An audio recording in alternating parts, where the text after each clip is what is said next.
సార్కి ప్రత్యేకంగా ధన్యవాదాలు sir. Implementing this act and also awareness on various programs regarding the District Legal Services Authority. My name is Bhaskar Reddy, District Program Officer, working for Annamaya and Kadapa districts. ఈరోజు sir గారు చెప్పినట్లుగా implementation యాక్ట్లో ముఖ్యంగా children విషయానికి వచ్చినట్లయితే with the support of other line డిపార్ట్మెంట్స్తో health department very క్లోజ్గా work చేస్తుంది. మీ అందరికి తెలుసు, హెల్త్ లేకపోతే వెల్త్ లేదు, హెల్త్ లేకపోతే సొసైటీ లేదు, హెల్త్ లేకపోతే హ్యూమన్ అనేవారే ఉండదు. సో అన్నిటికంటే, అన్ని దానాల కంటే, అన్ని విషయాల కంటే కూడా ఆరోగ్యమే మహాభాగ్యం, మన అందరికి తెలుసు. అయితే ఇట్లాంటి యాక్ట్ విషయానికి వచ్చినప్పుడు కూడా దీని మీద కూడా ఒక యాక్ట్ రావాలని నేను కోరుకుంటున్నాను. ఎందుకంటే చాలా యాక్ట్లు ఉన్నాయి కానీ ఎవరికి తెలియటం లేదు. ఫర్ ఎగ్జాంపుల్ PCPNAT యాక్ట్ 1994 మీ అందరికి తెలుసు. Sexual pain and technique diagnostics అనేది ఒక యాక్ట్ ఉంది. అందులో యాక్టులు ఏముంది? సో జెండర్ డిస్క్రిమినేషన్ గురించి ఉంది. అమ్మాయి అబ్బాయి అని తెలుసుకోవడం తప్పు, నేరం అని. ఎందుకు నేరం అంటున్నామంటే, సో అమ్మాయి అని తెలియగానే అమ్మాయి భూమి మీదకి రాకుండానే అమ్మాయిని అబార్షన్స్ ద్వారా మనం బయటికి లోకాన్ని చూడకుండా చేస్తున్నారు అనేది ఒక యాక్ట్ ఉంది. ఈ యాక్ట్ ఇప్పుడు వరకు బాగా ఇంప్లిమెంట్ చేస్తున్న వాళ్ళలో ఉమెన్ అండ్ చైల్డ్ హెల్త్ ఈ ఇద్దరే చేస్తున్నారు. మిగతా డిపార్ట్మెంట్లు మాకెందుకులే అనే ధోరణిలో ఉంటున్నారు. అంతే ఎందుకని కాదు, ఒకటి అవగాహన లేకపోవడం ఒకటి ఉండొచ్చు, రెండోది సొసైటీ అందరూ స్టడీ చేస్తున్నారు, ఫోన్లోను, వాట్సాప్లోను, రీల్స్లోను అన్నింటిలో చూస్తున్నారు. అయితే ఓనర్షిప్ అనేది తీసుకున్నప్పుడే ఏ యాక్ట్ అయినా కూడా ఇంప్లిమెంట్ అవుతుంది. ఇప్పుడు వినోద్ గారు అన్నట్టు హెల్త్ డిపార్ట్మెంట్లో వెళ్ళి తీసుకోవాలి, చెయ్యాలనేది బహుశా మా స్టాఫర్స్ కానీ ఏఎన్ఎంస్ కానీ దాని మీద అవగాహన లేకపోవచ్చు. ఇక్కడే ఉన్నారు మా ఏఎన్ఎం కూడా. సో ఇలాంటివి రివైజ్ అక్కడ సంబంధించిన హెచ్ఓడీస్కి ఒకరోజు ఒక యాక్ట్ మీద, ఎందుకంటే PCPNAT యాక్టే చాలా మంది తెలియదు. ఇప్పటి వరకు మీ అందరికి తెలిసిన విషయం ఏంటంటే అమ్మాయినా అబ్బాయినా ఇద్దరు ఈక్వల్. నవేడేస్ జనరల్లో అందరికి ఈక్వల్, వివరాలు ఈక్వల్. అయితే ఎందుకు ఈక్వల్ మనం చూడటం లేదు అంటే సొసైటీకి భయపడి. ఇప్పుడు ఇంకా చెప్పాలంటే అబ్బాయిల కంటే అమ్మాయిలే మంచిది ఈ రోజుల్లో. ఎందుకంటే అమ్మాయిలు తొందరగా పెళ్లి కావటం లేదు ఒకటి. రెండోది ఎందుకు కావటం లేదంటే అమ్మాయిలకే అబ్బాయిలు నచ్చటం లేదు.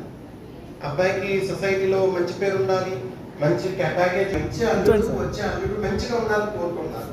ఒకవేళ అమ్మానాలు పెంచుకుని అమ్మాయికి నచ్చటం లేదు అంటే ఎందుకు ఈ రోజుల్లో పెళ్లిగారి ప్రసాదములు ఎక్కువ అవుతున్నారు. అంటే ఎక్కడ జెండర్ డిస్క్రిమినేషన్ ఉంది అంటే ఎక్కడైతే మారుమూల గ్రామాల్లో ఉందో లేదా కొన్ని చోట్ల ఇంకా స్త్రీ ఇంటికే అనేది. సో ఇది ఒకటి. రెండవ దానికి వచ్చినట్లయితే యాక్ట్ చాలా ఉన్నాయి. కొన్ని యాక్ట్లు HIV/AIDS యాక్ట్ అవుతుంది, అది ఎవరికి తెలియదు. న్యాయ సర్వీసెస్ మనకి ఇవ్వకపోవడం కానీ లేదా ఉమెన్ చైల్డ్ ఏ డిపార్ట్మెంట్ సంబంధించిన ఆ డిపార్ట్మెంట్లో ఒకసారి ఉమెన్ చైల్డ్లోనే ఒక ఆయా పనిచేస్తుంది, ఆమె HIV పాజిటివ్. అవగాహన లేకపోవడం వల్ల విలేజెస్ అందరూ ఆ గ్రామంలో ఉన్న పేరెంట్స్ ఈయన దగ్గర వంట వండించొద్దు, మా పిల్లలకు HIV వచ్చేస్తుంది అని ఆమె వచ్చి మా దగ్గర చెప్పినప్పుడు వెంటనే CDPO గారికి వీళ్ళందరికీ చెప్పినప్పుడు వాళ్ళకి అవగాహన కల్పిస్తే వాళ్ళు కూడా ఏం చేయాలని పరిస్థితికి వచ్చారు. ఎందుకు? అక్కడ ఉన్నటువంటి పేరెంట్స్లో మా పొద్దు ఈమె, మా పిల్లలు అన్నం తినరు, మేము పంపియము అంటే ఎక్కడ అవగాహన కావాలి అంటే వీళ్ళు ఉన్నటువంటి సొసైటీలోకి అవగాహన ఇవ్వగలిగినప్పుడే, సొసైటీలో మార్పు రాగలిగినప్పుడే ఎంప్లాయీస్ అయినా లేదా డిపార్ట్మెంట్లు అయినా ముందుకెళ్ళచ్చు. అన్లెస్ వాళ్ళలో అవగాహన రావాలి అంటే ప్రతి ఒక్కరు అవగాహన కల్పించే విధంగా మనం చేసుకున్నప్పుడు కంపల్సరీగా వస్తుంది. అందుకే ఈ HIV/AIDS యాక్ట్ 2017 అనేది వచ్చింది. ఇలాంటి యాక్ట్లు చెప్తూ పోతే చాలా ఉన్నాయి. నేను జస్ట్ హెల్త్లోనే చాలా యాక్ట్లు ఉన్నాయి. అలా ఒక్కొక్క డిపార్ట్మెంట్లో యాక్ట్ ఉన్నాయి. ఈ యాక్ట్ల గురించి మనము మన డిపార్ట్మెంట్లో కంటిన్యూస్గా డిస్కషన్ జరిగినప్పుడు పిల్లలకు మనం ఏం చేయగలము, ఇంకా స్త్రీలకు సంబంధించిన యాక్ట్లు కూడా చాలా ఉన్నాయి. ఎందుకంటే ఆరోగ్యాన్ని నిర్లక్ష్యం చేసే ఆ కుటుంబ పెద్దకు కూడా మనం చట్టం రీత్యా వాళ్ళ నేరం. ఎందుకంటే చాలా సందర్భాల్లో స్త్రీలకు కానీ లేదా పెద్దవాళ్ళకు కానీ కొన్ని రకాల సమస్యలు అంటే రిపీటెడ్ అవుతుంటాయి. దాన్ని నిర్లక్ష్యం చేస్తే కూడా చట్టం కింద తీసుకురావాల్సి వస్తుంది. అందులో పిల్లలు కూడా పిల్లలకి చాలా విషయాలు చెప్తూ ఉంటారు. ఎనిమిక్ పిల్లలు చాలా మంది ఉన్నారు, మీ అందరికి తెలిసిన విషయమే. దాన్ని నిర్లక్ష్యం చేస్తే ఏమవుతుంది, కొన్ని రకాల జబ్బులకి గురి అయ్యే అవకాశం ఉంది. ఫ్యూచర్లో వాళ్ళు లుకేమియా సమస్యకు పోతారు పిల్లలు. ఎందుకు, చిన్న పిల్లలు ముఖ్యంగా మెన్స్ట్రేషన్ టైం తెలియదు వాళ్ళకి. ఎక్కువ సార్లు వాళ్ళు వెళ్తూ ఉండడం వల్ల వాళ్ళ బాడీలో హెచ్పి లెవెల్స్ తగ్గిపోయి 2-3 గ్రామ్స్ వచ్చిన పిల్లలు ఎంతమంది లేరు మన దగ్గర? శామ్ మ్యామ్ పిల్లలు ఎందుకు లేరు? దీనికి అందరూ ఎవరు బాధ్యత తీసుకోవాలి? అన్ని డిపార్ట్మెంట్లు బాధ్యత తీసుకోవాలి, తల్లిదండ్రులు బాధ్యత తీసుకోవాలి. ఇది కూడా దీంట్లో కూడా చట్టంలో ఒక పని ఉంది. ఎందుకంటే హెల్త్ని ఎవరినైనా నిర్లక్ష్యం చేస్తే, సో అందుకే దయచేసి అన్ని చట్టాల పట్ల అవగాహన కల్పించుకోవాలంటే కేవలం మన కోర్టు పరిధి వాళ్ళే మన దగ్గరికే వచ్చి చెప్పక్కర్లేదు.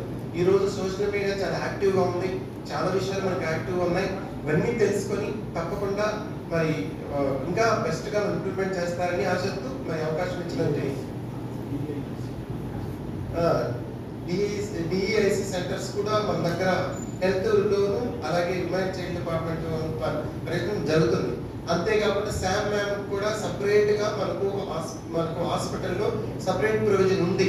అందులో పిల్లలు కానీ సంబంధించిన ఆ ఏజ్ వాళ్ళకి కానీ సపరేట్ డైట్ ఇస్తున్నాం. ఇది చాలా మందికి తెలియదు. అంగన్వాడీ వాళ్ళకి కొంతమందికి తెలుసు, కొన్ని చోట్ల మిగతా డిపార్ట్మెంట్ ఎవరికి తెలియదు. వాళ్ళకి సపరేట్ డైటీషియనే పెట్టున్నాం. జీజీహెచ్లో మనకు వార్డ్ ఉంది. డిఐసిలో కూడా పిల్లలకు వాళ్ళ గ్రోతింగ్ మానిటరింగ్ చేస్తున్నాం. ప్లే ఏరియా ఉంది.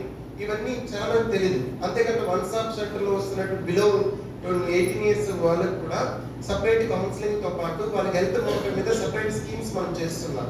ఇవన్నీ కూడా సెంటర్ బేస్డ్ స్కీమ్స్తో రన్ అవుతూ ఉన్నవి. ఇప్పటికీ కూడా ఈ డిపార్ట్మెంట్స్ సార్ గారు చెప్పినట్టుగా చాలా మంది పోలీస్ వారికి కానీ, అంటే మహిళా పోలీస్ వాళ్ళకి కానీ, లేదా మన డిపార్ట్మెంట్ మన వాళ్ళకి మన డిపార్ట్మెంట్ కొంచెం సామెత ఉంది కదా, ఇంటి వైద్యం ఇంట్లో వాళ్ళకి పనిచేయాలి. మన డిపార్ట్మెంట్ వాళ్ళకి కొన్ని చట్టాలు తెలియదు. అంటే అఫ్ కోర్స్ అది దాని మీద శ్రద్ధ చూపించకపోవడం ఒకటైతే, రెండోది అవగాహన కల్పించుకోవడం కూడా ఉండిండొచ్చు. ఒకవేళ కల్పించినా కూడా వాళ్ళ అసహనంలో వినిపోయి ఉండొచ్చు. సో ఇలాంటి అంటే ప్రతి ఒక్క ఎంప్లాయీకి కూడా ట్రైనింగ్ అనేది ఉంటుంది. ట్రైనింగ్ పీరియడ్లో ఇచ్చుంటాం, ఓవర్ డేస్ ఎక్కువ పడడం వల్ల మర్చిపోయి ఉంటాం. సో అందుకే కొన్ని సందర్భాల్లో అప్పుడప్పుడు గుర్చి ఇలాంటి ఒక్క నుంచి చెప్పాలి. ఇప్పుడు సమ్మర్ వచ్చింది, సూపర్ ఎల్ఎన్ఓ స్టార్ట్ అవుతుంది. ఎంతమందికి తెలుసు సూపర్ ఎల్ఎన్ఓ ఉందని? ఎవరికి ఇదివరకు తెలియదు. అబ్బాబా ఎండ వేడి ఉంటాం, బయటకు వస్తాను ఏసీ ఆన్ చేసి కూర్చుంటాం. దయచేసి ఆ పని చేయకండి. బయట నుంచి రాగానే ఏసీలో కూర్చోకూడదు. బాడీ ఉన్న పరంగా హాట్ టెంపరేచర్ నుంచి కూల్ టెంపరేచర్ పడితే కొలాప్స్ అయ్యే ఛాన్సెస్ ఉన్నాయి. అంతేకాదు సన్ స్ట్రోక్ వచ్చే అవకాశం ఉంది. అంతేకాకుండా రీనల్ ఫెయిల్యూర్స్ వచ్చే అవకాశం ఉంది. అంతేకాకుండా డిహైడ్రేట్ వల్ల హై ఫీవర్ వచ్చే అవకాశం ఉంది. ఇవి చాలా రీజన్స్ ఉన్నాయి. అందుకే మనం ప్రతి ఒక్క బ్యాగ్లోనూ వాటర్ ఉండాలి. అదే ఓఆర్ఎస్ వాటర్. బీపీ ఉన్న వాళ్ళకైనా కూడా వాడచ్చు. ఎందుకంటే బీపీలు కూడా ఫ్లక్చుయేషన్స్ ఎక్కువగా సమ్మర్లోనే జరుగుతాయి కంపారిటివ్లీ వింటర్ కంటే కూడా. సో ఇవే కాదు, డయాబెటీస్ వాళ్ళు కానీ ఎవరైనా కూడా కామన్ మ్యాన్ అని, ముఖ్యంగా ఏజ్డ్ ఈ చిల్డ్రన్, మనం ఏ చిల్డ్రన్ గురించి మాట్లాడుకుంటున్నాము, చిన్నపిల్లల గురించి మనం కేర్ తీసుకుంటున్నాం అనుకుంటున్నాం. వాళ్ళ హెల్త్ కేర్ నిర్లక్ష్యం చేస్తున్నది తల్లిదండ్రులే, మనమే. ఇక్కడ ఉన్నటువంటి పేరెంట్స్ కూడా, మీరు పేరెంటే, బట్ మీ పిల్లలకి ఎంత మాత్రం మీరు హెల్త్ కేర్ న్యూట్రిషన్ కేర్ ఇస్తున్నారంటే you are violating the rules. First మనమే ఎంప్లాయీస్ మనమే వాలేట్ చేస్తున్నాం. కురుకురే లేసు తీసుకోకూడదు, ఆరోగ్యానికి హానికరం మనకు తెలుసు, అయినా మనం తీస్తున్నాం. కొన్ని రకాల జంక్ ఫుడ్స్ తీసుకోకూడదు తెలుసు, పిల్లలకి మనం ఇవ్వకూడదు తెలుసు, హెల్త్ మానిటరింగ్ చేసి మనమే మనం ఇస్తున్నాం. మరి ఇక్కడ వేరే పిల్లలకి లేదా అడలసెంట్ పిల్లల గురించి సమాజంలో సొసైటీ ఇంకేం పట్టించుకుంటారు? అవగాహన మన వైపు నుంచే రావాలి. ఫస్ట్ మనం పాటిస్తే అందరూ పాటించే అవకాశం ఉంది. థ్యాంక్ యూ సార్, ఈ అవకాశం ఇచ్చింది.